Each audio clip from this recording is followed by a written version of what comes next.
Rolling. Welcome to Metaphysical Interpretation of the Bible Class 2 at Center for Spiritual Living, Asheville. We are in time and space at Monday, May 20th, 2019. And we had a wonderful time last week. We're going to have a great time tonight, but we always begin everything with treatment. So take a deep breath and let it out. And breathe in again, and please continue to breathe. As we know that there is only one power, one presence, one love, one light, one life. There is one spirit, one divine force. It was in the beginning and even before the beginning. It is that from which all creation occurs. That infinite spiritual substance of the divine coalesces into form and manifests as our lives, manifests itself individualized as us. And so I know that each one of us is a divine point of a God spark. And as such, all that God is, we are, and all that we are, God is. And I know that as we come together this night, we learn things that really make sense to us and that help us live our lives in clarity, in health and wholeness and in balance. And I know that we use these teachings to manifest the best life ever. And so with great gratitude for this class, this center, this teaching, I simply release this treatment into all that God is, because I know that God is all. As together we say, and so it is. Wonderful, wonderful. Come on in, Linda. Who was not here last week? Rain, Jackie, and Barbara Bateman. Wonderful. From those of you, Sandy. Did I say Sandy? No, I said Jackie. Sandy. So, for those of you who weren't here last week, for Rain and Sandy and Barbara, what did you learn? About the 10 Commandments. You learned about the 10 Commandments. What does that mean? What did you learn? Names, places to go. What about names, places, and numbers? We learned that there were a lot of different names for God. Okay, a lot of different names for spirit, for God. What else? House means consciousness. That the house or place represents a state of consciousness. Yes. Water is mind. The what? Numbers have significance. What did you say, Breezy? Water is mind. Water is a movement of mind. Yes. RJ? Some of the commandments represent internal things, others represent external. Right, some of the commandments represent internal movements of consciousness, and other things are just flat out, don't do those kinds of things, because you're setting spiritual law in motion, and you will reap the effect of your causes. So, did you find out that the 10 Commandments meant something different than you thought they meant before? Yes. Which is the point of the class. So yay, you all get silvers, gold stars, gold stars. So Barbara and Sandy and Rain, if you have the name of someone, there's a meaning to that name. It's the nature or the thought is represented by the name, and sometimes it's just the literal translation of the original Hebrew name, Hebrew word, carries the meaning in it still. And sometimes there's some made-up stuff. You know, a lot of this, Quinn was here last week, and she had that Unity Metaphysical Bible Dictionary that's got all kinds of definitions of things. But we also learned that any places in these stories are representative of states of consciousness. And that all of these stories in the Bible, and they are stories, they may or may not have any factual basis at all, but these stories are teaching stories. And they are all about our spiritual evolution, the spiritual evolution of the individual moving through the lower states of consciousness to, in the end, the Christ consciousness, that sense of enlightenment. And so when we look at these stories in the Bible, we're going to look at them for how they represent spiritual growth and how that affects us. So we want to be able to say, oh, well, I thought this story was about somebody 5,000 years ago, and really it's about me. And here comes Quinn with her Metaphysical Bible Dictionary. We're just talking about you. Oh, great. Good timing. Thank you. So we're going to look at these stories as how can we benefit from these ideas? What are the pitfalls within our own lives? And how can we avoid falling into those pits? And if we do fall into them, how can we get ourselves out so that we can continue to move through different states of consciousness on our spiritual path?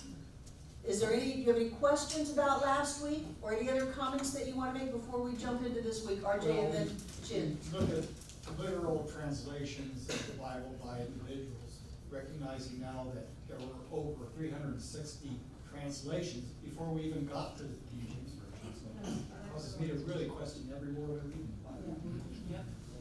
I'm right there with you. Jin. This is another interpretation. Hold on, David. That really blew me away when I heard that. I knew it had been translated hundreds of times, but I didn't know over 360 just to get the King James. And that was quite a lot. So, yeah, that made a real powerful impact. Right, because it only means what you make it mean.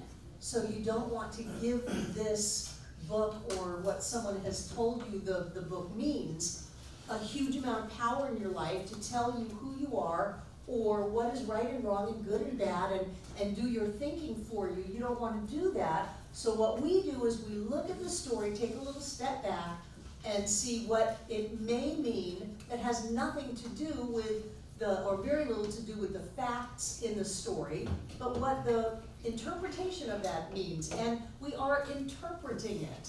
So if you don't like the interpretation that's coming down from up here, come up with your own interpretation. Make it mean something different, because that's all we're all doing anyway. Even the Bible thumpers, are interpreting it to prove their point and their outlook on life, and skewing it quite a bit in their own direction. So we get to do that too, in a way that has peace and love and joy, and everything's fine and wonderful, and we're all, ending up enlightened no matter what. I prefer that paradigm. Anything else on last week? Thank you for coming back. I'm grateful. Did you have your hand up? I was just gonna say that I really enjoyed it and found it very opening, when you did explain the fact that none of it necessarily is fact. Right. That it is a story to describe a lesson or a message. Right. Or a way things work, in the fact of like law of attraction, or what you put out there you get, because we're the creators. And I found that very, very powerful and freeing, and just, I went home feeling so much lighter last Yay, week. So, yay. thank you. It's a standard indigenous teaching modality. I remember when I was studying with Rocking Bear, he would tell stories all the time to make the point, instead of, this is what you need to do. No, let me tell you a story. And stories tend to get into that right brain part of us anyway, instead of, okay, here's a list of things we need to memorize. Not like that at all. Bill? I just mentioned that there's a book called the Apocrypha, which is basically outtakes from the Bible that didn't make the canon. In other words, they had a decision. They sat down, they said, well, this story we'll keep, and that story out. The Gospel of Thomas, the That you can Gospel actually of buy. Andrew, the Gospel of Mary, those all, they're lovely. And no, they didn't make it, but they put in 3 almost identical ones, as if they needed filler. So tonight we're going to talk about Abraham. And I've given you, I cut the handouts down from 26 pages to 4, and I gave you what I think the key Bible passages and focuses of story are in the Genesis story of Abraham.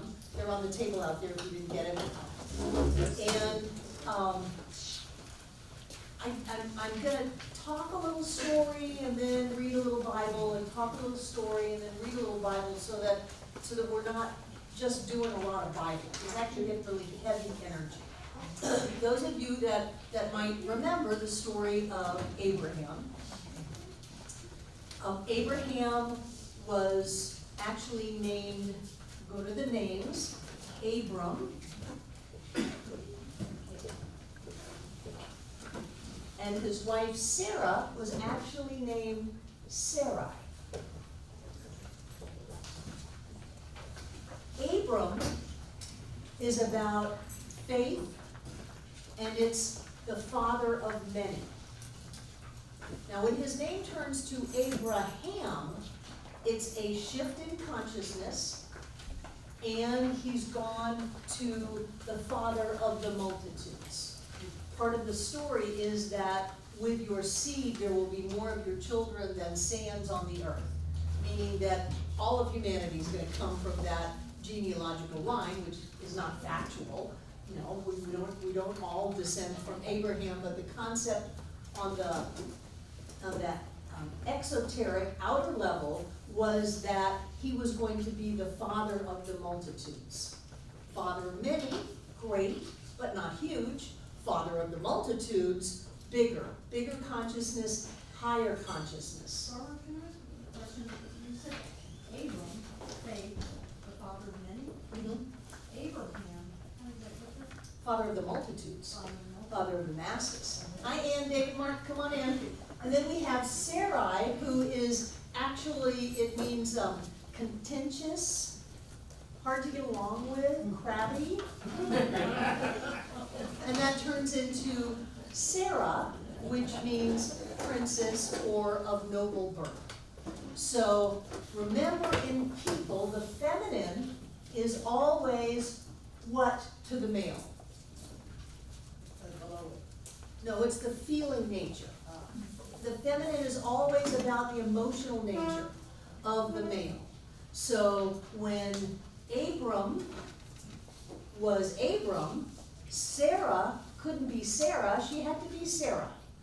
So he actually brought her contentious nature into his experience through his lower state of consciousness. And then when he raised up in consciousness, she could metaphorically raise up in consciousness with him because they're the same person, and her name took on a bigger and greater meaning because his nature had changed. Does that make sense? Yeah. So the women, the wives, and the maid servants, the female ox, you know, all of that stuff in the Bible is all about the emotional or feeling nature, is the feminine. And that changes along with the male. Ophia. What was the Sarai and Sarah difference again?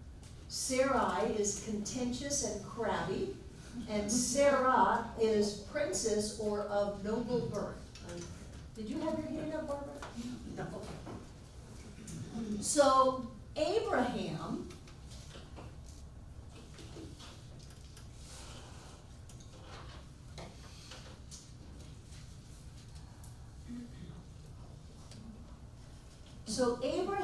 left this place called Haran, which is just the literal definition of it is mountainous country. And what is a mountain? High consciousness. So Abram was in Haran, but he didn't have the highest consciousness because he was still Abram, and his feeling nature, emotions were crabby and contentious and hard to get along with. So he didn't have his emotional state really in alignment with where he wanted to be, and that's an important part of the story. So he goes down into the land of Canaan, which are the lowlands. They're actually where the Tigris and Euphrates River are. They're in the valley. It's a low state of consciousness. Not bad, very fertile, grows a lot, but it's a lower state of consciousness. And they took Lot. You remember Lot? Yes. I don't like. Yeah, here it is, Lot. Lot stands for the subconscious and negativity or limited subconscious beliefs. So, Abram and Sarai and Lot. leave the high state of consciousness and they go down into the lowlands, not as a bad thing, but as part of their spiritual growth. You know, sometimes you've got to make some changes in your life if you're going to grow. And you've got to bring some things up to look at them, to heal them, and to change them if you are going to expand into a greater level of consciousness. So God comes to Abram and says, oh, I'm going to bless you and bless everybody who blesses you and curse everybody who curses you. Now this is simply the law of cause and effect. You know, the Lord is law. So here spiritual law says to Abram, anything that you're in alignment with and a blessing is going to grow, and any way that you are being negative and being against anything, you're going to end up getting that curse back through the law of cause and effect. It's not that God's up there going, oh, I'm going to get you and I'm going to bless you. That's not what's happening. We are setting cause in motion and experiencing the effects of that. So Sarah, Abram, and Lot go down, and Abram pitched his tent and built an altar. Has anybody ever had an altar? What does that do? Focus. Helps you focus. It helps you focus your spiritual awareness. So they built an altar and called upon the name of the Lord, whatever that means. What do you think that means? Called on the law. Called on the law. Called on spiritual awareness. Called on that presence of the divine inside of us. And then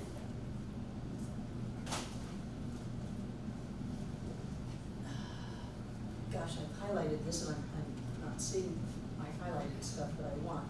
So Abram went down and there was a famine, and because of that, they didn't go where they were going to go, and they went to Egypt.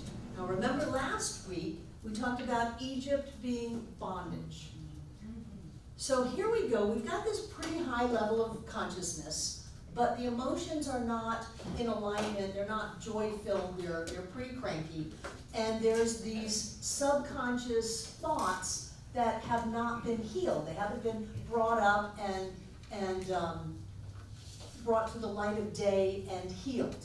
And so Abram, who's doing a pretty good job on his spiritual path, is dragging along this unhealed emotional state and unhealed negativity in his subjective consciousness. This does not a lot of faith make. And this is a story about the evolution of faith. So they go to this one place that they were going to go to, and there is a famine. What is a famine? Lack. There's lack. And so what does Abram do? Does Abram get really clear and say, there is no lack? I live in an abundant universe where there is more than enough for all? No. He said, oh, I got to get out of here and go to Egypt where I won't die. So rather than continue his spiritual path, he faltered. And he went into bondage, bondage to materiality, bondage to his fear. He went into this idea of bondage because he was afraid of the lack from the famine. And just to show you how not totally healed he was at this point, they're getting ready to go into Egypt, and he looks at his wife, Sarai, and says to her, you are so beautiful. You know, when the Egyptians see your beauty, they're going to kill me so that they can have you. I don't want to die. I have a great idea. Let's tell them we're not married. Let's tell them that you are my sister and I am your brother, instead of being married, and that way they won't kill me. And she said, okay, because the feeling nature often goes along with what the intellect is thinking. And so they got to Egypt, and the Egyptians came and said, wow, what a babe, you know, and we're going to take you to the Pharaoh, which they did. They took her to the Pharaoh because she was so beautiful, and Abram let them because he didn't want to die. Again, he's so in his fear.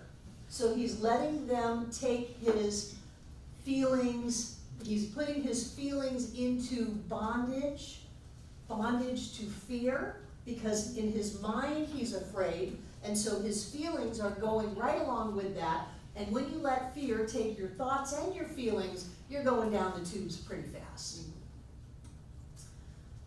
Well, this didn't sit well with spirit, I call it God. And in the story, God sent curses onto the Pharaoh, until the Pharaoh got that this was not Abram's sister, it was his wife. And so he brings her back and says, why didn't you tell me that this was your wife? And Abram's going, because you would have killed me. And he's saying, you know, I had to put up with all of these curses and plagues and all of these awful things that I had to put up with because you lied to me. Take her and take all of these. They have accumulated wealth in Egypt. Take all of your asses and oxen and gold and all of that and just get out of here. Really, the cranky wife. So again, they had done the dance of getting into fear and putting themselves into bondage, but then they have outgrown it a bit, because now they are leaving Egypt. So they've done their stint in Egypt in bondage, and this isn't the big Moses leaving Egypt. This is Abraham. And so they're leaving Egypt, which tells you what? They're getting out of bondage. Where are they going? Into the south. No, but they're getting out of bondage. Yeah. So if they're getting out of bondage, where are they going? Into freedom. Into freedom. They're going into freedom. So the story has taken a turn for freedom and growth and all of that. Now, one of the problems is that Abram brought his nephew Lot along with him. Before we get into the whole pillar of salt thing, Lot represents unhealed, negative, subconscious thoughts. So they've got wealth, they've got a lot of wealth, they gathered up a lot of wealth in Egypt before they were kind of kicked out. And they're out there in the world, on the land, but Abram and Lot realize that they have so much cattle and so many things to support that the land can't support all of it at once. So they decide to go their separate ways. Now, this is an important thing that we do when we choose to separate ourselves from things that have limited us in the past. Have you ever decided with a friend to go your separate ways? With a job to go your separate ways? To do something different because I just feel cramped in here with all of this other stuff that's not me and not mine anymore? And I want the freedom, because I've left Egypt, to go out of bondage. I want the freedom to be able to spread out and to have the land, the consciousness, be mine. So they go off. And Abram is growing spiritually. His name is all about faith. And he is, he's at a higher consciousness level than Lot. Lot is negativity, limitation, and so Abram says to Lot, you pick which land you want. You can have this land here that's, I think they called it Jordan, and it's very fertile and it's got a lot of water on it. Remember, they're in the desert.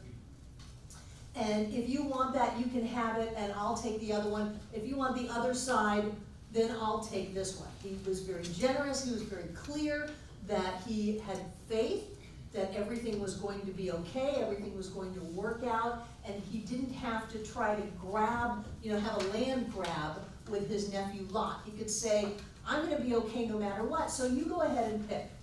Now, what do you think Lot picked? Jordan. Why? Because it was already lush.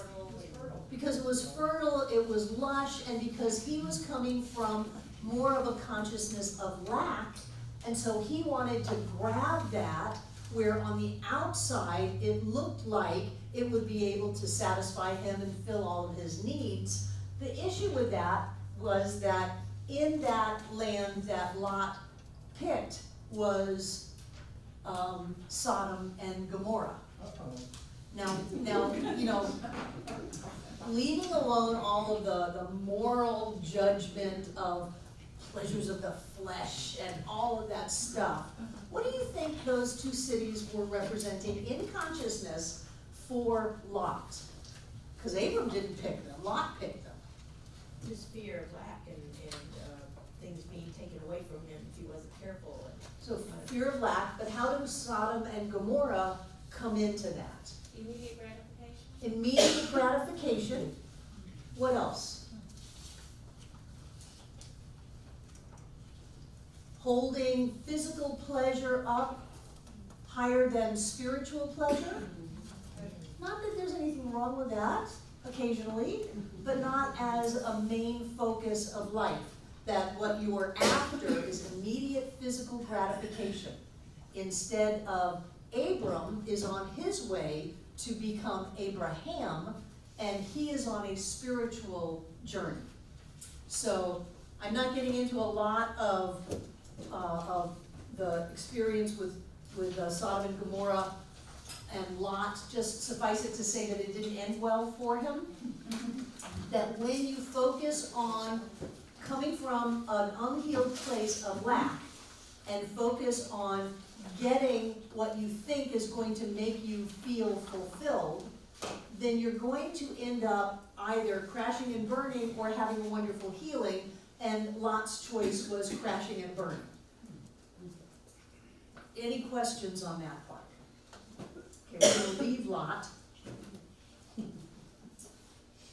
Oh, and what happened that actually caused the separation was that the herdsmen of Abraham and the herdsmen of Lot started fighting, probably over good pasture and water. So everybody in the Bible is an idea. What do you think those herdsmen represented? Types of thoughts. Types of, what did you say? I was gonna say old nature versus new nature.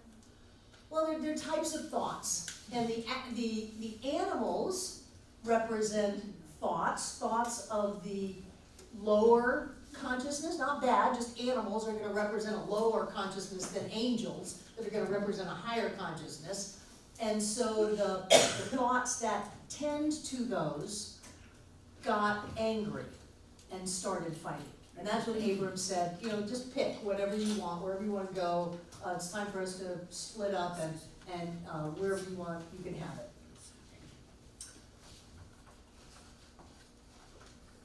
And then God comes to Abram again and says, now that Lot's gone, now that you've healed that part of you, lift up your eyes and look from the place where you are now, northward, southward, eastward, and westward. What does that mean? Completion. Completion. Well, what do these words mean? Remember? North. North is above. Within, without, Then You without. gotta give me which ones they are, Breezy. within is east, without is west, north is above consciousness, and south is below consciousness. You took notes. Yes.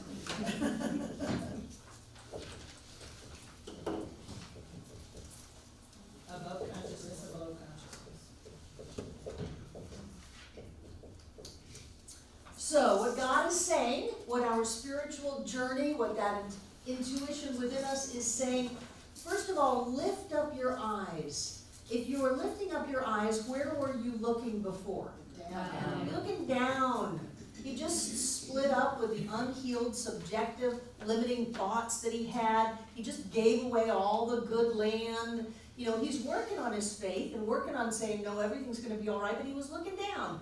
And so whatever is represented by God in these stories says, look up, look around. Look to the north, which is above, look to the south, which is below, look to the east, which is within, look to the west, which is all around you. Look at all of these things. Why do you think it was important for him to look at these things? So that he could see where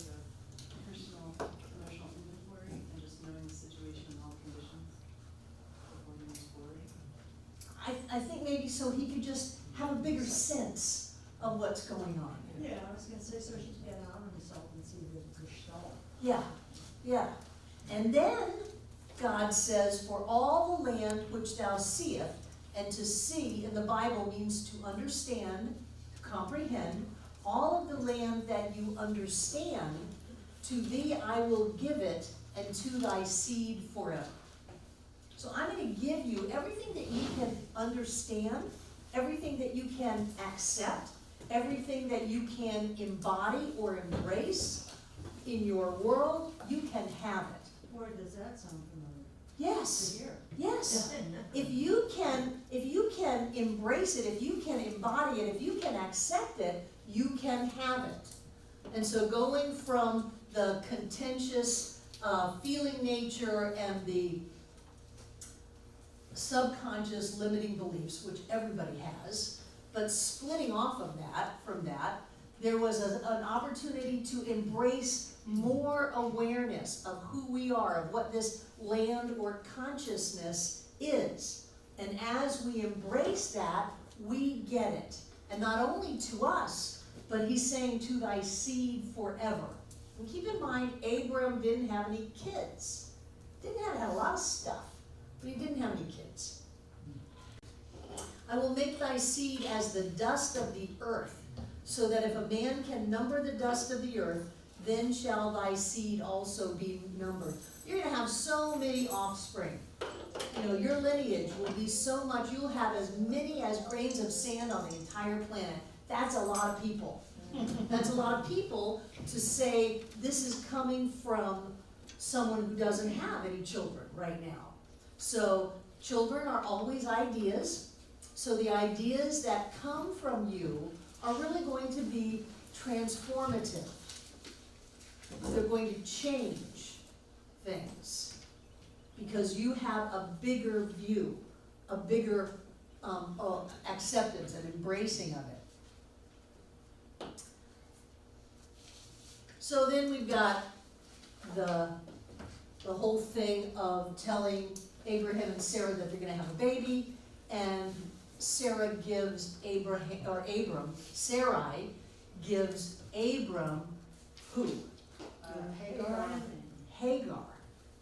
Hagar is Sarai's young, cute handmaid that she took with her out of Egypt. So she took that bondage idea out of Egypt, and now she's giving her handmaiden to her husband because that's the only way she can figure out they're ever going to have a baby, because she is way too old to have a baby. And so she gives him her handmaiden, and do you know what happens? She conceives. She has a baby. She has Ishmael, who also fathered 12 tribes in the world. Yes, yes. So let's look at this metaphysically. You've got working on faith, father of many, father of none at this moment. This idea comes in that says you're going to have a baby even though it's medically impossible. You know, everybody's thinking this is a joke.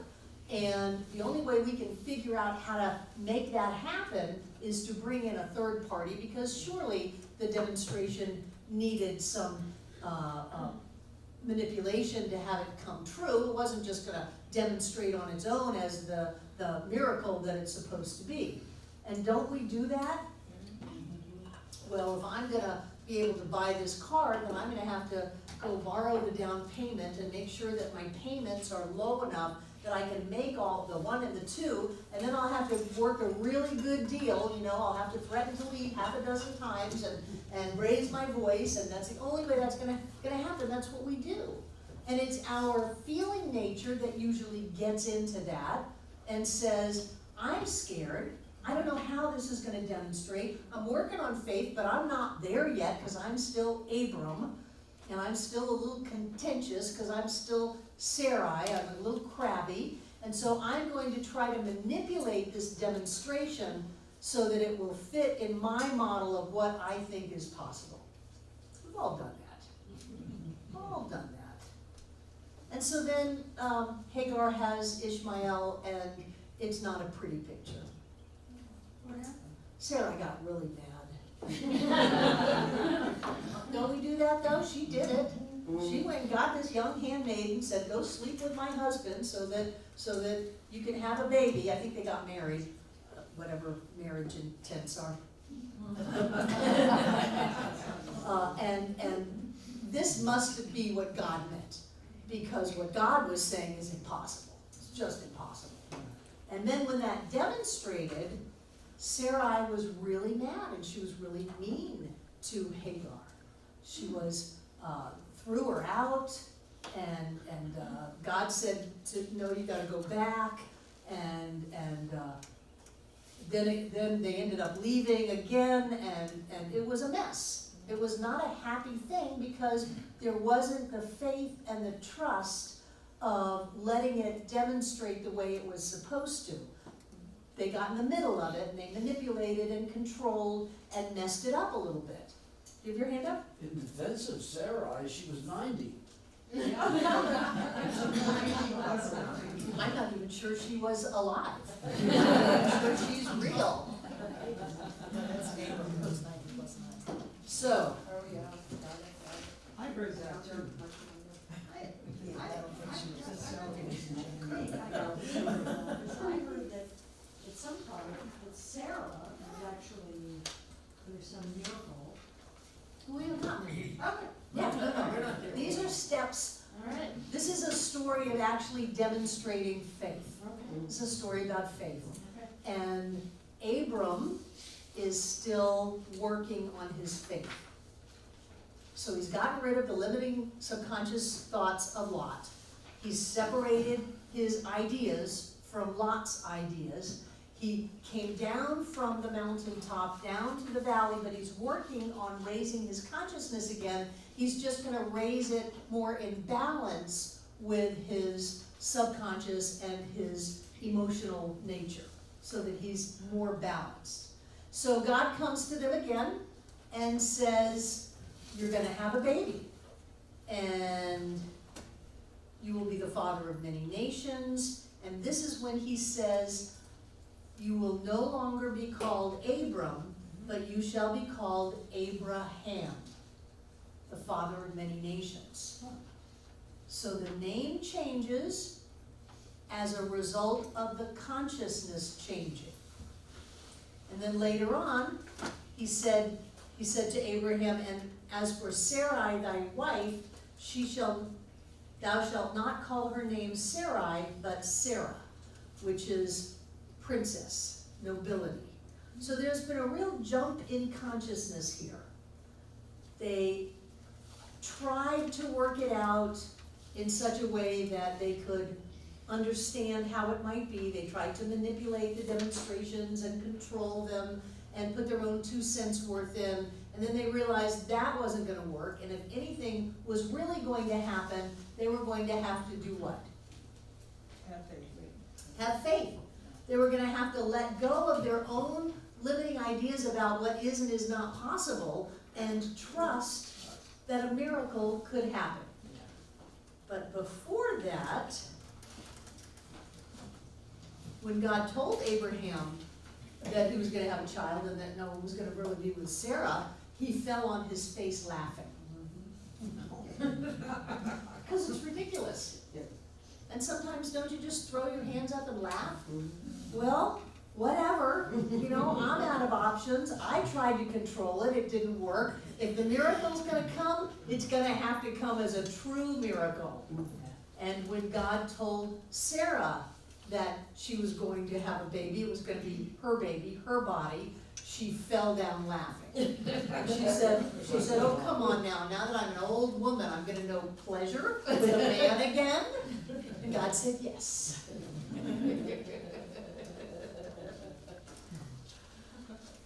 So Ishmael was blessed because he still was Abraham's son. And so even though they separated their ways, he went and created the 7 princes and the 12 princes and 12 tribes in the Mideast. And obviously Abraham created the 12 tribes of Israel that had genealogy going down to Jesus. So he says that God says that he's going to establish a covenant with him, and that in a year they will have a child.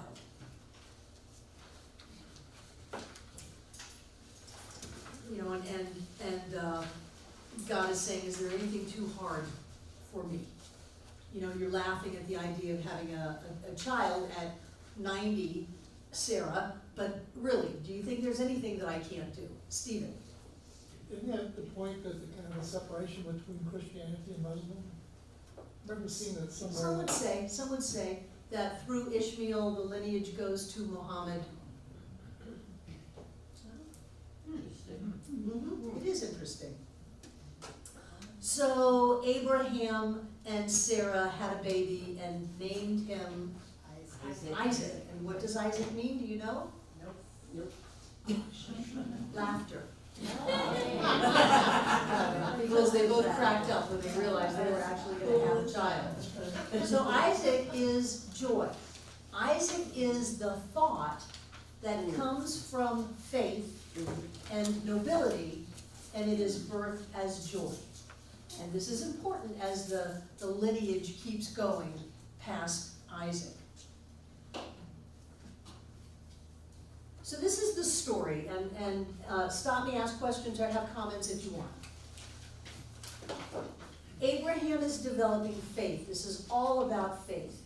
Abraham loves Isaac. He wasn't going to have a kid.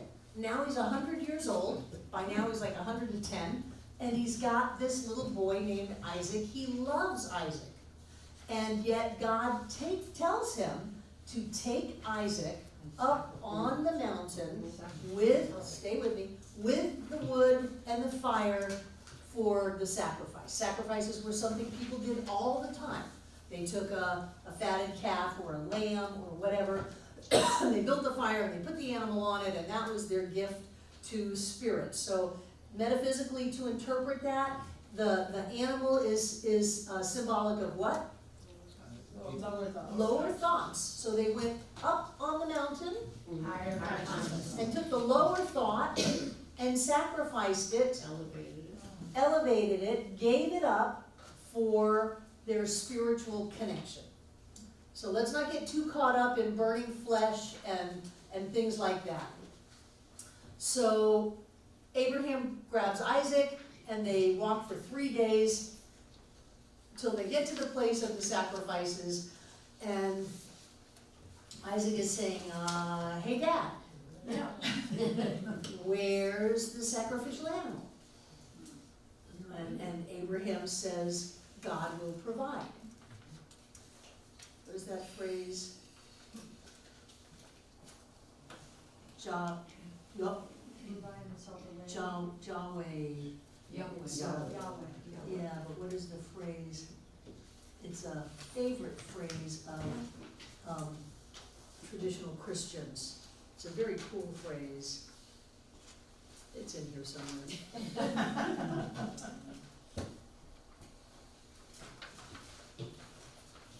Where is it? Okay.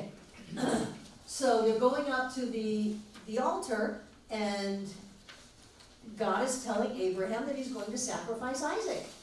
And this is where you get some of these ideas of tests in the Bible. And I don't like the idea that there's an outside power that's testing us. So let's look at that before we go any farther, so that we don't carry that with us into the story. Abraham's spiritual growth is requiring him to what? To have faith. And what's he planning on doing? Sacrificing something.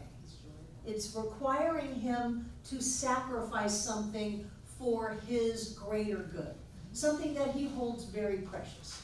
And I wonder what kind of things we have sacrificed in our lives, things that we have held precious, that we needed to let go of for our spiritual growth.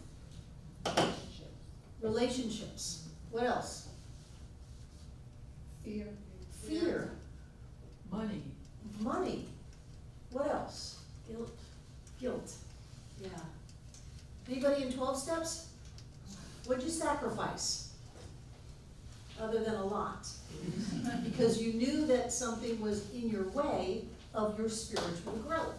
And so even though you held it dear, whether it was your guilt, your fear, your story, your relationship, even though you held it dear, you knew that there was a point where you were going to have to let it go, even though it was like a child to you.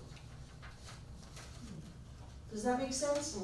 Do you see how that's different from God told Abraham to kill Isaac because he's just a mean SOB? You don't want to go there, but there are times in our lives on our spiritual journey when we're rising up in consciousness, we're climbing up to the mountaintop, when we know we have to let something go.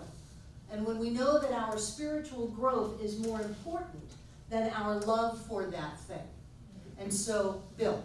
I just wanted to say that they were required to sacrifice the firstborn, the first fruit, the first animal born of whatever creature they had, and so forth. And I was always taught that the point of this was to stop human sacrifice, which was not uncommon at the time. Doing Baal was very much extant and required human sacrifice. Most of the primitive gods did. So that's on the outside. That's the exoteric explanation of it. And again, we want to go to the inside and really look honestly at ourselves about what have we sacrificed and what might we still need to let go of in our lives to be able to continue on our journey of faith. Ophia. Actually, based on what you just said, there was a thing I brought up in a class before about someone had said, my mom once told me the first thought that comes up is what society and everyone taught you to think. The next thought you have is yours, is what you choose.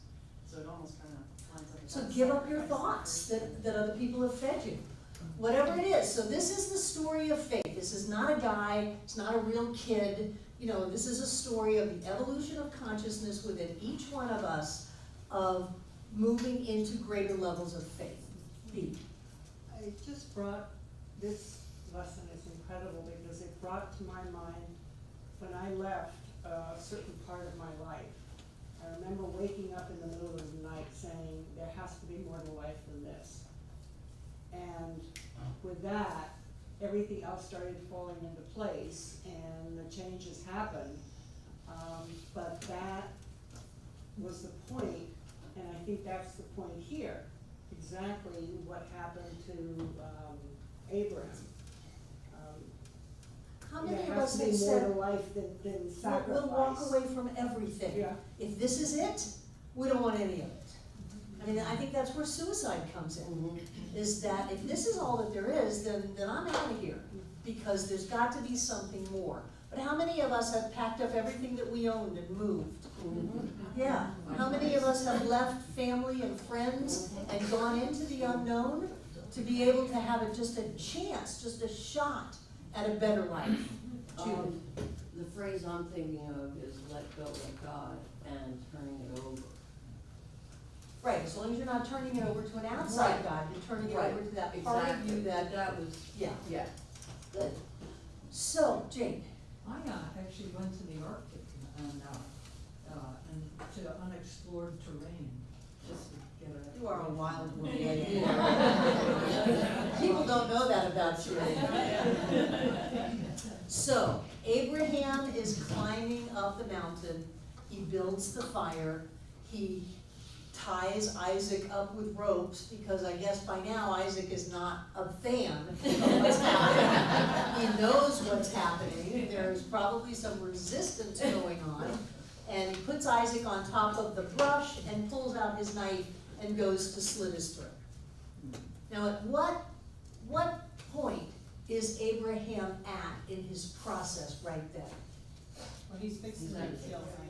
Right, but what place is he at in his journey? Oh, he's ready to let go. He's letting go. Yeah. He's ready to let go of everything that he holds precious in life. He's willing to let go of. Have you ever been willing to let go of something and found out you didn't have to? Yeah.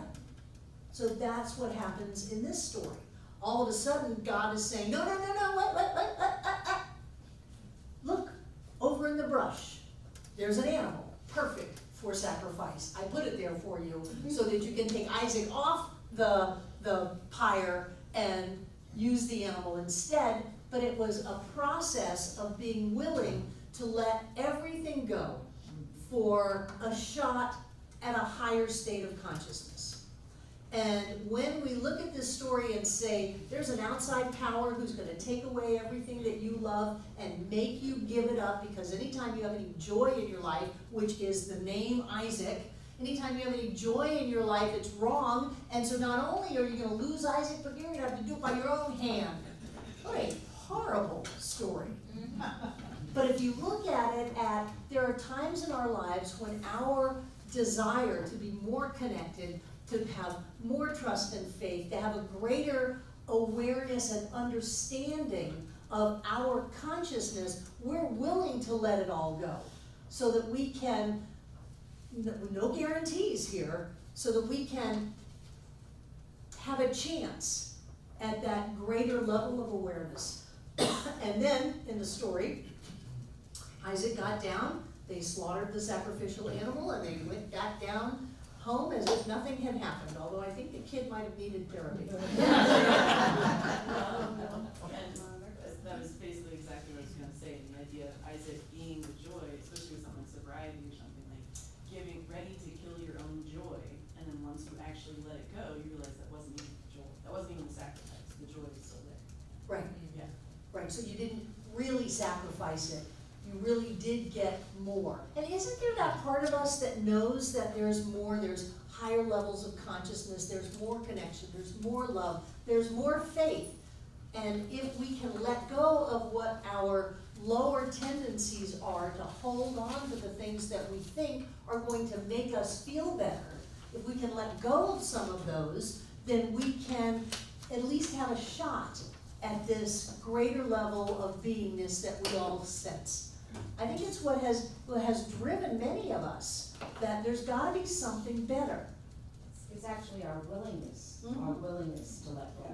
Yes, right, because there are plenty of people that want to hold on and have the growth at the same time, and it doesn't work that way. We James? see it with the obedience that he decided to obey, he was choosing what or who to obey, and he just made a choice and did it. Did what? What he thought he was being commanded to do. Mm-hmm. So- And he is his own commander, but there are some times inside of you where it says, oh, come on, get up 20 minutes early and meditate. Oh, come on, go for a walk. Oh, come on and write that letter. Let that experience go. Stop telling your same story over and over and over again. There's that part of us commanding us to expand in consciousness into greater levels, greater heights, greater visions and vistas of land, which is consciousness, to have the type of life that we believe we can have. And do we obey that? You want to bring obey in? That's how I'm wrapping my head around that word. But do we obey that inside of ourselves? That either gentle nudging or that really strong command? Yes, you will go to the gym. No, I won't. Yes, you will. Who are you going to obey? And what part of us are we letting have control of our thoughts, our ideas, our children, which are what children are, thoughts and ideas, so that we can have that kind of life. Any other questions or comments? David Mark. Is it possible that maybe in a more mundane sense, this is the basis upon which tithing, the principle of tithing is based? Well, tithing comes in on the next story about Isaac's son Jacob.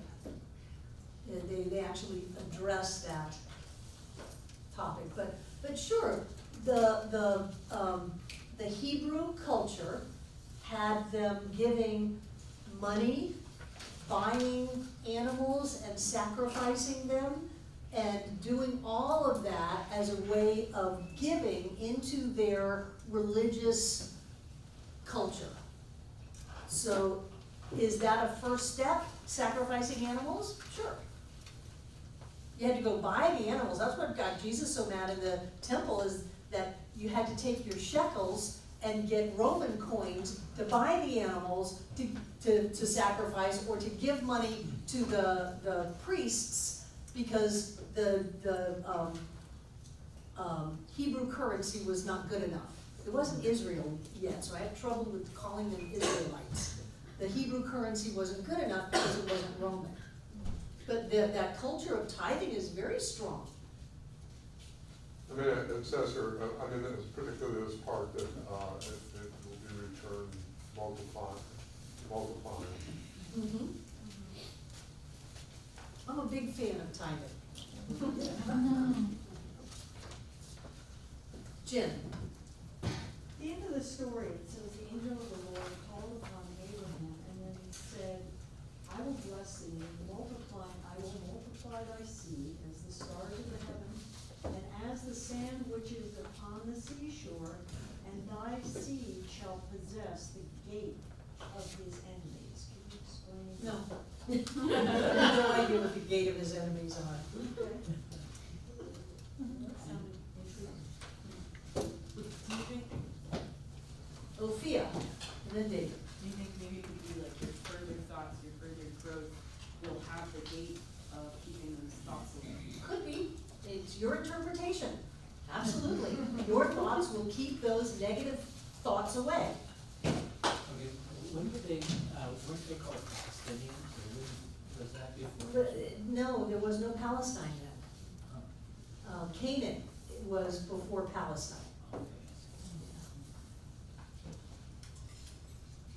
So, what'd you learn from this story?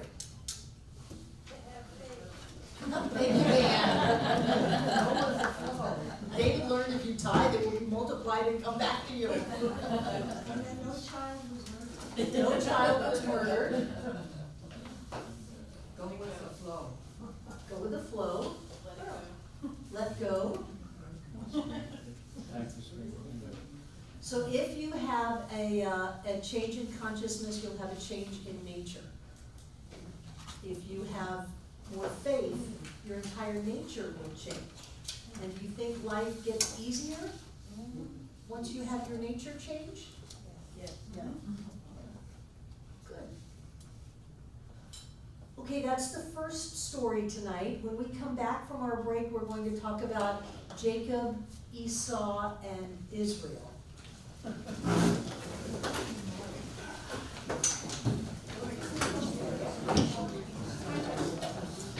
Yes, Jehovah Jireh. Let's come back. Give them my names. So, moving along in the genealogy of Genesis, from Abraham and Sarah, who had Isaac, to Isaac and Rebekah, who then had Esau and Jacob. Isaac and Rebekah were very much like Abraham and Sarah. They were older in life and they had not yet conceived. Did we lose David Mark? Oh, here you are. They had not conceived, and so they did a prayer and they asked God to bless them with a child, and God came and gave that same spiel that he did to Abraham about how your seed will be like the grains of dirt on the planet, and the grains of sand on the beaches, and the stars in the sky, and all of that. And they're going, well, how can that be? We don't have a child yet. So they had a prayer, asked, and received the blessing of pregnancy. And this was two children in the womb at once, who were twins. Isaac, remember, his name is Joy. Rebekah's name means beauty. So beauty and joy are going to have a thought offspring of Esau, which means red and hairy. Okay. And he did, no, Harry is in, he had. Oh, there's physical hair. Oh, did I spell it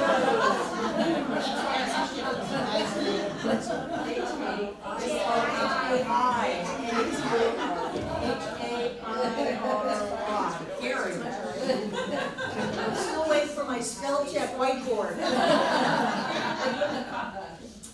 And Jacob, and the name Jacob means the supplanter.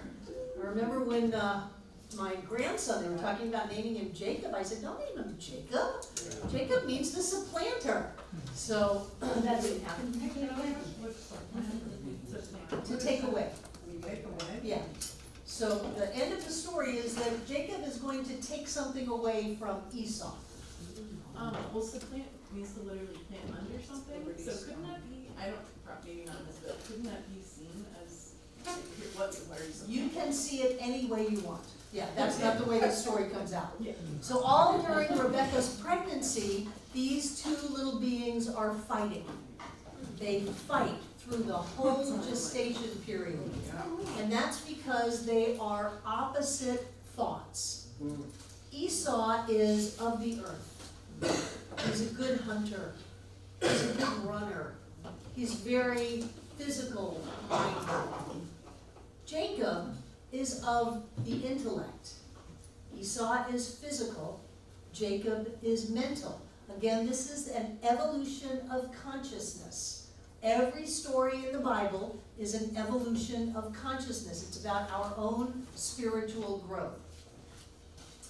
So, the kids are born in that tradition. The firstborn child is heir to everything. So Esau comes out first. He's firstborn, but Jacob actually had his hand on Esau's foot and came out with him. They didn't get along. Why didn't they get along? What? They were opposite thoughts, they were opposite ways of being. They were different. Yes. They weren't really opposites. They're different. They're different ways of being. What are their differences in their ways of being? One is more emotional and one is more logical. So one is more logical. Which one's going to be the logical one? Jacob. And which one is going to be the more emotional one? Esau. So, Bill. Jacob was actually the first attorney. Well, but Jacob doesn't stay Jacob, because it's all about evolving in consciousness. And some people look at this story and think that Jacob is a horrible person. And you will understand why shortly. But remember, these are parts of us, and this is about the evolution of us as spiritual beings. So do we not have some part of us that is very physically focused, very sense focused, very pleasure oriented, and that we're not going to think about it? You know, I always, I used to say if I ever did have a gravestone, I would want it to say, think about it. There are parts of us that don't. We don't think, we just act or react. We just jump in because we want to, that emotional nature. And then there are parts of us that want to think it through, but don't have the sense of connection and faith and trust. You know, we want to learn about spiritual law so that we can work it, so that we can learn how to create the things that we want to create without having to move into trust and being willing to sacrifice those that are things that are precious to us to be able to embrace the greater mystery and the greater truth of our being. We want to learn how the steps go and how to work it, because we're going to be in charge, we're going to be in control, and we're going to follow the steps and do it ourselves, with a lot of the manipulation of Sarah and Hagar, saying, well, obviously we can't have a miracle, we're going to do it this way because it's only logical. So Jacob as the mental will only take us so far. Isaac was old when they were born, and Isaac started to falter, to fail in his health, and they knew it was time for Esau to get the blessing. The father gives the blessing to the firstborn son and gives all of the riches of the household to him. Now, Jacob, as a non-physical guy, liked to hang around with his mother. What do you think that meant? Maybe it's feminine. Feeling part, The emotional part, the feeling part. He didn't want to go out into the world. He didn't want to get dirty. He didn't want to take risks. He was going to think it through. One of the cool things about hanging out with the women was that he learned how to cook. And so his brother Esau comes in one day, comes into the tent and says, I need food, I need food, I need food. There was no food for him. And he says, I'm going to die. Now, isn't this how we get when we're all caught up in the physical level of things? I'm going to die if I don't get something to eat here. And so Jacob had some lentils, nothing fancy, lentils on the stove. And he said, well, I will give you a bowl of lentils if you give me your birthright. It's an expensive bowl of lentils. But when we're thinking at that level, do we stop to question whether or not this is a good idea? Not when we're hungry, not when we're hungry for love, not when we're hungry for power, not when we're hungry for something that we think we will die without. And he said, sure, you can have it. I'm going to die if I don't get some food here anyway. And so the deal was made. A very crafty, mental idea, out crafting a very base, animalistic desire idea. So now it is years later, and Isaac's health is failing, and Rebecca, Isaac's wife, hears Isaac calling for Esau to come and get his blessing of his birthright. So she tells Jacob, your father's gonna bless Isaac. She didn't want, your father's gonna bless Esau. She didn't want Esau to inherit all of the riches. Why do you think that is? He's impulsive, he just blew it all for a bowl of lentils. He's not the brightest bulb in the lamp. And she relates better to Jacob. And also that they were in balance, perhaps, What kind of balance? between the two of them, mental, emotional. Well, Esau's gonna get nothing. One or the other. Yeah, it's always one or the other. So she conspired with Jacob. She put goat furs on him to make him hairy, and Isaac's eyesight was already failing. And so Jacob went in and said, I am here, Father, I'm here for my blessing. And Isaac didn't really believe him. It took a while for Jacob to convince Isaac that he was really Esau. Because he didn't sound like it, he didn't smell like it, he didn't feel like it. And finally he said, okay, and he gave Jacob the birthright. And when Esau came home, what do you think happened? All hell broke loose. He was really mad. Because he's impulsive,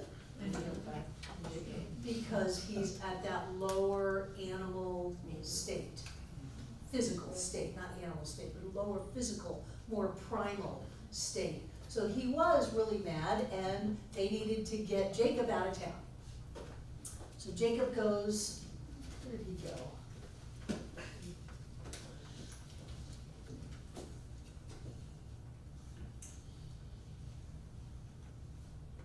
He went to Haran, which is where Abram came down from to go to Canaan. Yeah. So Jacob went back up to Haran to stay with his uncle. Who was his uncle? No.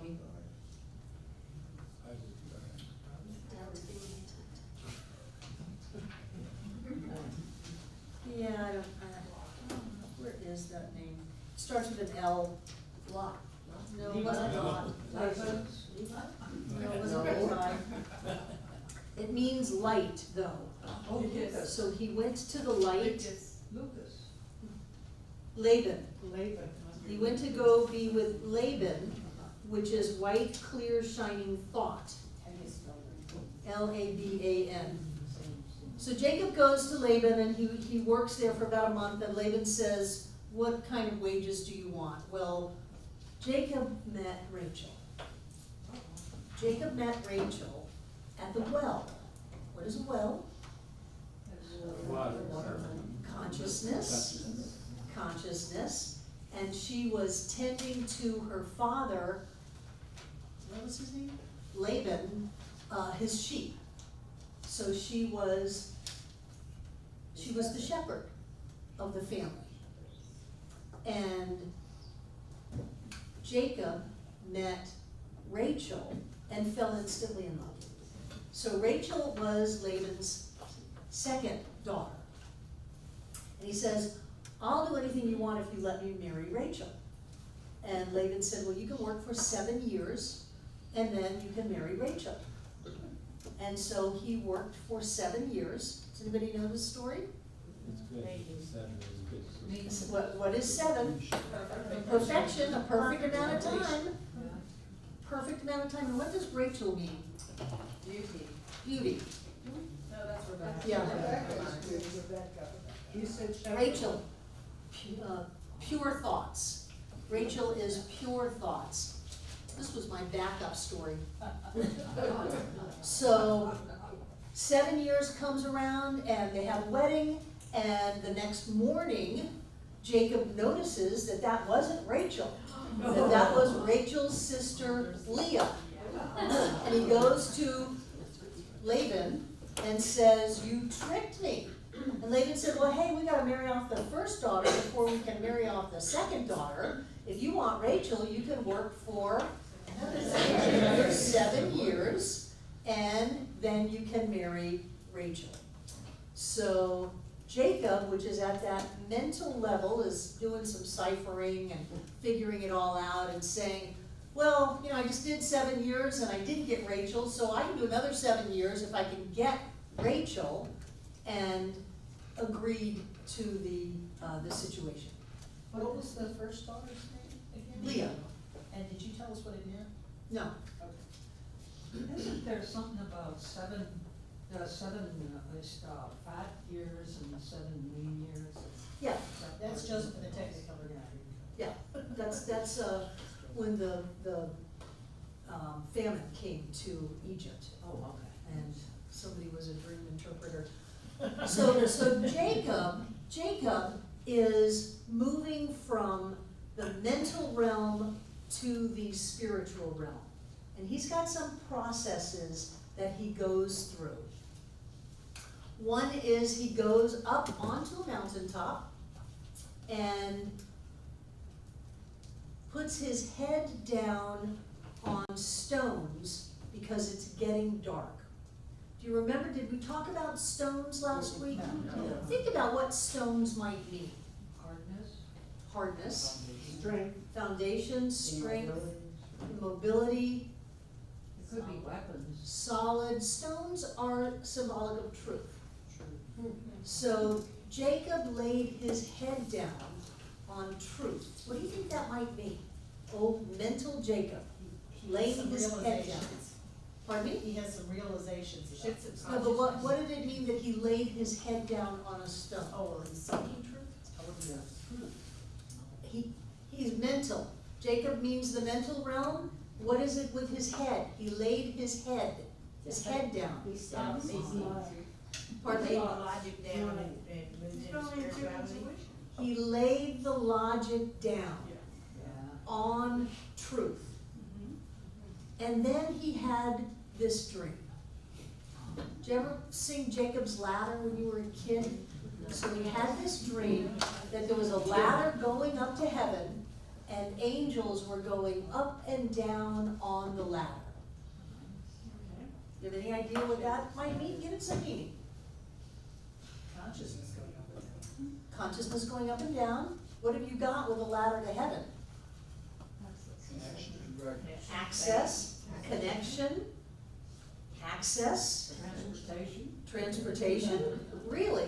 So there was an opening, he laid his mental down, he laid his intellect down on truth, whatever that means to you, and immediately was opened up to this idea of heaven. And there were angels, which are what kind of beings? Higher consciousness beings, going from heaven to earth and back up and down. Probably one of the first visions of an escalator.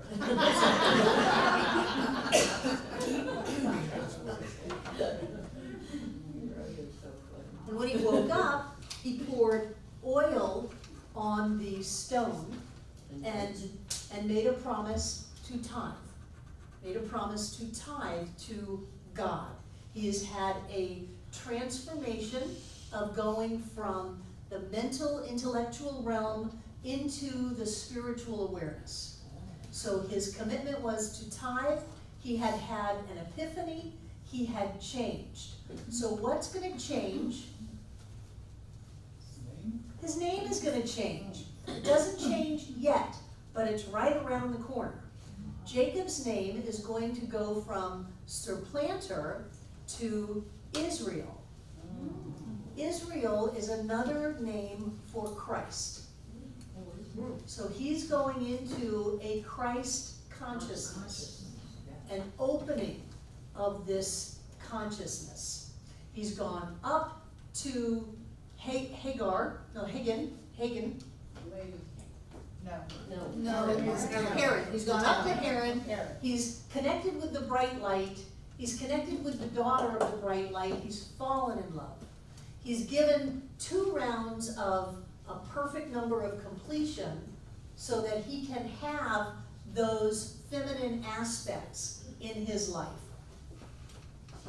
And he is having a transformation of consciousness from the mental to the spiritually awakened.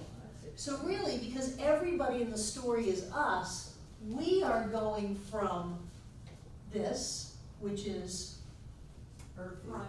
primal, to logical and mental, and then we're going to spiritual. We're going to the spiritual.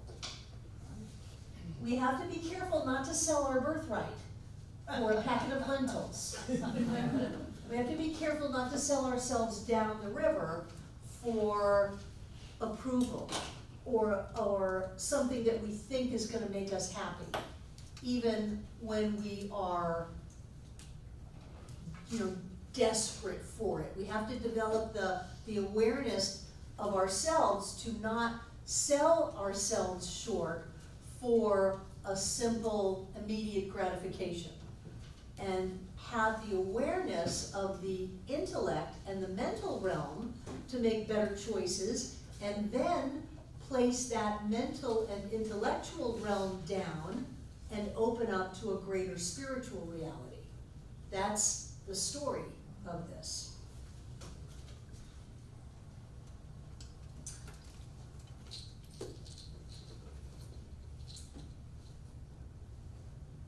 So Esau consciousness only wants to get, and Jacob consciousness is generous.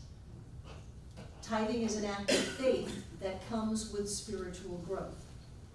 Because you're not dealing in lack, you're not trying to get and grab and fix everything right now. You're willing to put your money out there as a spiritual commitment to your transformation and your growth. Is this the first time the word tithe has been used in the Bible? Or Well, it's in Malachi, and we're in Genesis, so, yeah. You know, the one I know is Malachi, but this is in Genesis, talking about tithing. So the word tithe was used in Genesis, okay? Yeah. Can I ask, when he tithes, who or what does he tithe to? You really want me to have that answer for you, Breezy? Yes. I just didn't know if it was representative here for a certain thing, you know. So, what is left undone in this story? Him getting the girl. No, he's got Rachel. Oh, he's got Rachel.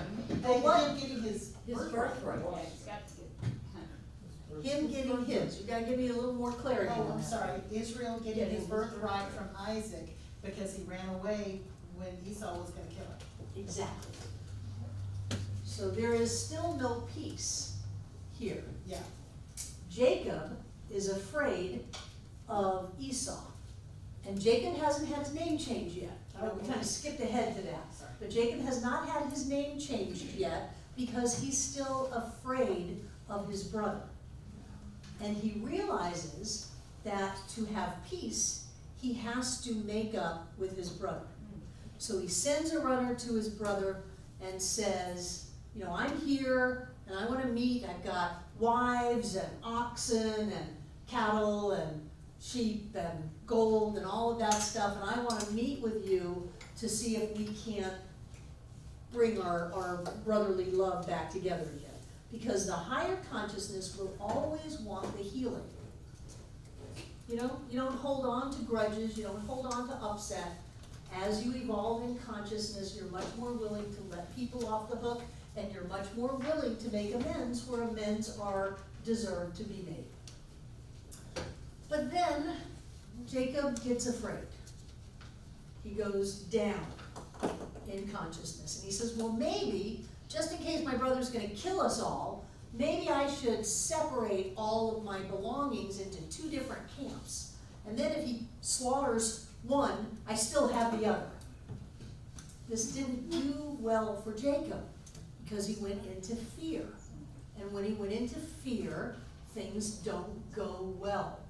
So, this is the wrestling with the angel part, and that's where his name changes. Jacob goes back up to where he built the little altar and poured the oil on it, puts his head down on the stone of truth, and goes back into a dream. And in this dream, he is fighting with an angel. He's still in the mental realm, so it's still a struggle. When you move into the spiritual realm, things get easier.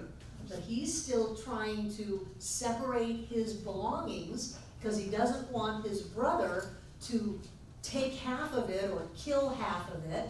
And so things are a struggle because he's gone back into fear. Haven't you noticed when that happens? Things are going great, everything is wonderful, and then all of a sudden, fear shows up, or we bring fear in and we buy into it, and we get hooked into it, and then everything becomes very hard. So Jacob made a choice that he was going to have a breakthrough in this cycle. And in that was the wrestling with the angel. And they are wrestling all night long. They are fighting. And the sun starts to come up, and the angel says, let me go, the sun is coming up. And Jacob said, I will not let you go until you bless me. Now think about that though. You're doing really well on your spiritual path, and then you get afraid, you move into the intellect, you're going down in consciousness, you're trying to figure it out, seeing how you can work it out, because you really don't have any faith that things are gonna work out on their own, so you gotta figure out how to do it, and then things get really hard, and then you just decide you're not gonna do that anymore. Have you been there? So the point is, at that point, there's got to be a sense of, I will do anything, I will wrestle this angel forever until I get my blessing, or I will die in the wrestling of the angel. It's that same kind of thing as saying, I'll leave everything under the idea that I might have a chance to get the life that I believe is possible. I'm willing to lose it all. I mean, how many of us have left relationships when it looked like we left everything? We left the house, we left the money, we left the business, we left the kid, we left everything. Oh, I'm talking about myself. So that we can have a shot at having the life that we believe is possible. So Jacob is wrestling with this angel. What is the angel representative of? That's what I want to ask. Freedom. Who sent the angel? Is that God? Probably, since an angel would be a higher consciousness thought. Yeah, so is it his own thought, or is it? Everything is his own. Okay. So that's a good question. So Jacob is wrestling with his highest With his state of consciousness, higher state. saying, I'm not going to let you go. Uh-huh. Now, he's not turned into Israel yet, but he's not going to let that consciousness go. He's not going to let it go for fear. He's not going to let it go for struggle. He's not going to let it go because the sun's coming up and the timing's not working out anymore. He's not going to let it go. He will not stop. And what is it, what is that higher, what is it offering him, that angel? Well, nothing yet. Well, the higher- Jacob is demanding a blessing. The higher state of consciousness. Jacob is demanding a blessing.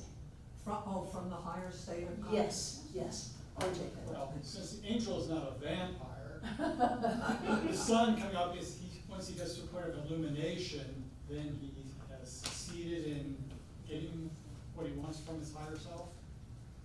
Since the angel is not a vampire, once he gets to the state of The illumination, sun. I'm just not understanding your words. The sun coming up, he reaches a point of illumination, but the sun's representing illumination. That's the point at which he okay. succeeds over his. Well, sure, because the angel said, let's quit, and Jacob said, no way, Jose, I'm not gonna quit. I'm not gonna stop. So that's the illumination of the sun coming up into his consciousness. That was a good interpretation, RJ.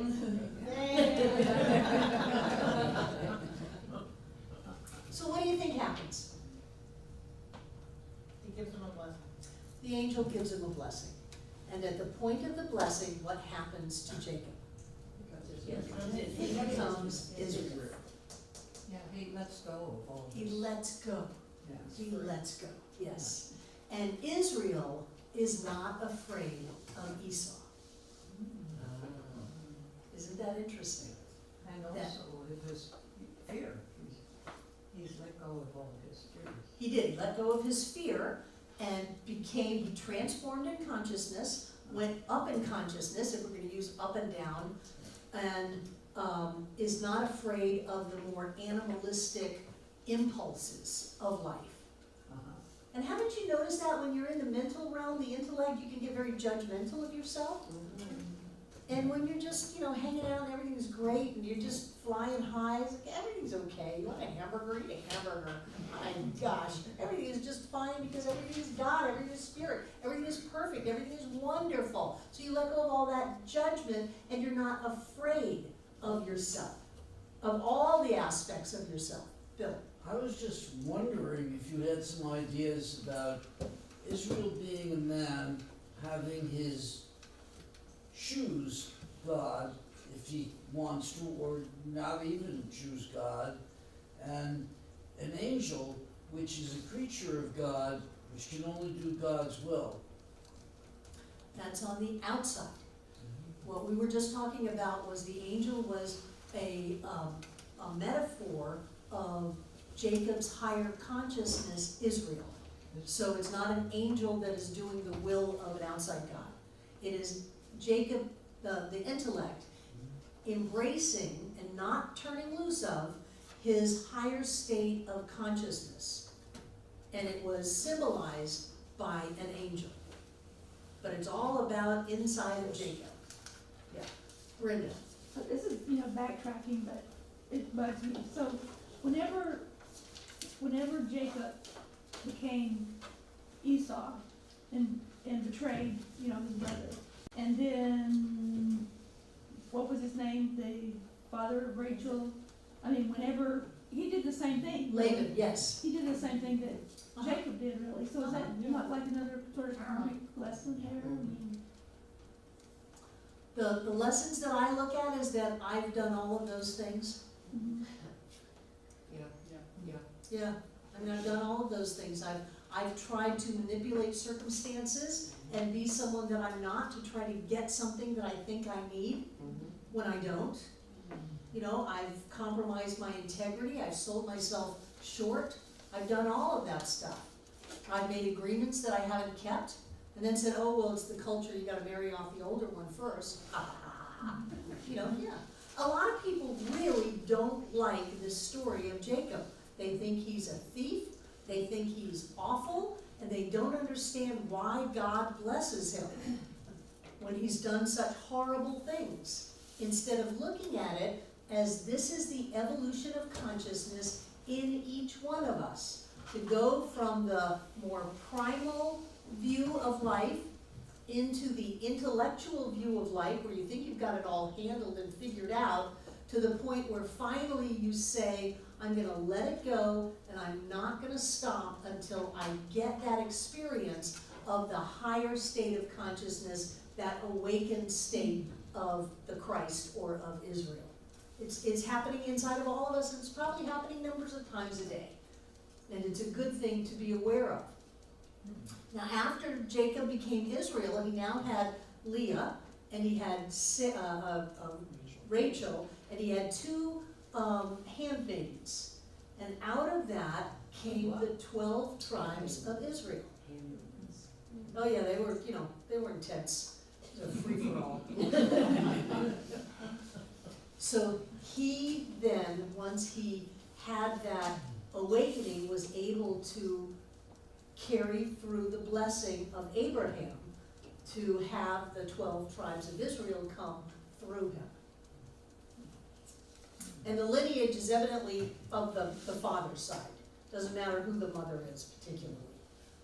Sophia. And Christ would have had to come through that struggle. Like, he wouldn't have gotten that without the story. Christ would have had to come through that struggle. He wouldn't have gotten it without the story. The genealogy wouldn't have happened had he not gone through all of this. Had Jacob not gone through all of this, we would not have ended. Oh, he wouldn't have turned into Israel. He wouldn't have had that enlightened state of consciousness to have the genealogy that culminated in the Christ. So they say. In Israel, at that time, if a person was born of a woman who was Jewish, he was a Jew by definition. Forget who his father was, because you never knew for sure. Again, the tense. Well, you never knew for sure is she was one of this woman, so it was always passed through the male line. And the nation of Israel didn't exist yet. They picked that name because it means enlightened, the Christ. So they're not Israelites, they're Hebrews. So those are my two stories for tonight. My purpose in this is to give you stories that you've either heard a little bit about or you know very well, and demystify them and turn them into teaching experiences inside of us. And to also take the stigma out that there are outside powers. This is all us. This is our growth. This is what we do, each and every one of us on the planet are going through this. And I believe that each and every one of us is going to end up as Israel, as the Christ. We may have to struggle a little bit, deal with some fear and fight it through, but we're all going to end up there because that is our spiritual path. That's where we're going. And if you can look at someone and go, wow, they just robbed that store for a pack of cigarettes, and whack that person in the head. Oh, that's Esau. Yeah, he gave away his birthright for lentils. I can see how that happened. And eventually that consciousness will move into Jacob and it will move into Israel. Our job is to not look at other people pointing fingers. but to look at ourselves with some compassion. And if we're afraid, if we're struggling, realize that we're dealing at the level of the intellect. If we're giving away everything of value in our lives for next to nothing, we're dealing at the level of the physical, of Esau, and our job is to rise in consciousness into that enlightened state. And then when Esau came and met Jacob on the field, because Jacob was Israel, they embraced, they forgave each other, and there was great love. If Jacob had gone out onto that field instead of Israel, there might have been a big battle, because he would have brought that with him. But as the consciousness of Israel, they could have forgiveness and reconciliation and love. A good thing. It's a good thing. It's a very good thing. Barbara, when you were growing, you said you grew up Methodist, and when you were learning these stories in the Bible, not under this interpretation, obviously, what were you thinking? Like, I got thrown out of Sunday school. I got thrown out of Sunday school. I was still in elementary school, because the teacher was telling me that one of the 12 tribes of Israel was black as a punishment. And I don't know where it came from, but I stood toe to toe with that man and he left crying. The next thing I knew, there were a lot of adults there, and I was in the nursery for the rest of my life. You know? Good fun. They've done some research on what they call the Cohen line, and they have found a difference. The Cohens are what are the remnants of the priests of Israel, which are not rabbis. Rabbis are teachers, and in that sense, you're a rabbi teaching. But the Cohens were priests that were from the temple, and they were dispersed as a result of the Roman invasion about 70 A.D. and scattered all over to every outpost, including areas in Africa, because we now have very distinct genetic proof that there is a black tribe of Israel, and that Israel went in to retrieve them from Entebbe. And in fact, that was the point of Entebbe, which was an airport in Uganda. You know what else they have found out through all of this DNA testing? Is that the Cherokee Nation are not Native American, they are Jewish. Really? Wow. Well, this lost tribe, we don't know. Cherokees are genetically Jewish, not Native American. Isn't that amazing? Yeah. Makes sense. Any other questions or comments on tonight's class? I had fun.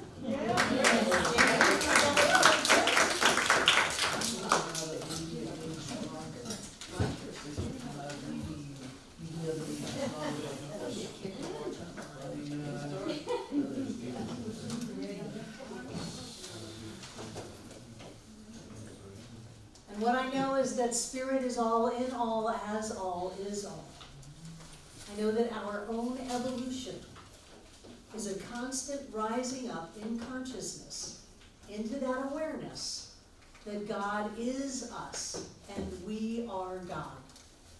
And with that, we know that our enlightenment is guaranteed, that our joy and ease is a standard of life. And I know that each of us prospers, that each of us is healthy, and each of us has plenty of miracles happening in our life. We live our lives firmly rooted in faith. And we allow life to support us in every area. And so I know that as we gift this gift tonight, it goes with all of our love. I know that each one of us comes together to make this Center for Spiritual Living Asheville all that it was ever meant to be. It is a place of peace, a beacon of light, a tower of strength, and a fountain of wisdom that touches the lives of all who call it home. And so it is.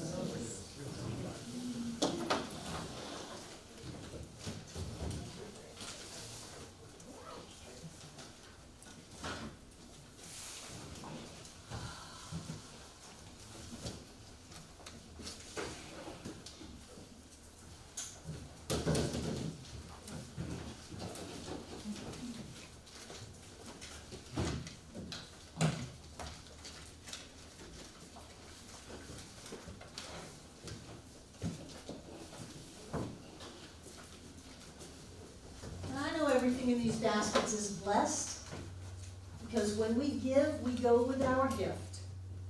The presence of the divine flowing through each one of us and filling up this room from the floor to the ceiling and all between the walls. This air is rich and blessed with God as us. And I know that as the stories in the Bible, where when we are in alignment with principle, we always prosper in the end. I know that that is the truth for each and every one of us.